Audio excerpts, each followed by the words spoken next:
হওয়ার কারণে আপনার যদি জমির ডকুমেন্টেশন ঠিক থাকে, আপনার নীতিমালাগুলো যদি ঠিক থাকে এবং অনুমোদনগুলো যদি ঠিক থাকে, তাহলে দেখা যায় খুবই সহজে ব্যাংক লোন বলেন, আইডিএলসি বা আইপিডিসি এই সমস্ত জায়গা থেকে আপনি খুব সহজে হোম লোন নিয়ে বিল্ডিং করতে পারছেন। যে কারণে বাংলাদেশে এই সুযোগটা গ্রহণ করার জন্য চাহিদা বেড়ে যাচ্ছে প্রতিদিন। বাংলাদেশের রিয়েল এস্টেট বিজনেসের সম্ভাবনার পাশাপাশি অনেকগুলো চ্যালেঞ্জ আছে। এর মধ্যে সবচেয়ে বড় চ্যালেঞ্জ যেটা সেটা হচ্ছে সঠিক জমি বাছাই করা। কারণ জমির মালিকানা নিয়ে বাংলাদেশে অনেক সমস্যা তৈরি হয়। আপনি একটা জমি হয়তো কিনে ফেললেন অথবা বায়না করে ফেললেন। এরপরে জানতে পারলেন যে জমিতে আগে অনেক মামলা ছিল বা এই জমি আরেকজনের কাছে হাত বদল হয়ে আছে অথবা তার কাছেও বায়না করা আছে।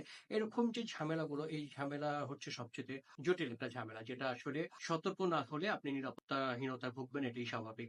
এছাড়াও আরো যে ঝামেলাগুলো থাকে, দেখা যায় জমির যে কাগজপত্রের সিকোয়েন্সটা হয়তো ঠিক নেই, এটাকে আবার সংশোধনের পাঠাতে হয়। এই টাইপের ঝামেলাগুলো যদি আপনি একটু সতর্কতার সাথে মোকাবেলা করেন, তাহলে সবচেয়ে বড় চ্যালেঞ্জটা আপনি অনায়াসেই পার করতে পারবেন। আর বর্তমানে রিয়েল এস্টেট মার্কেটে আরেকটা যে বড় প্রবলেম, সেটা হচ্ছে জমির মূল্য। জমির মালিকানার জটিলতাটা যেমন খুবই গুরুত্বপূর্ণ, ঠিক তেমনই জমির মূল্যটাও আরেকটা গুরুত্বপূর্ণ, যে এখানে এত চ্যালেঞ্জ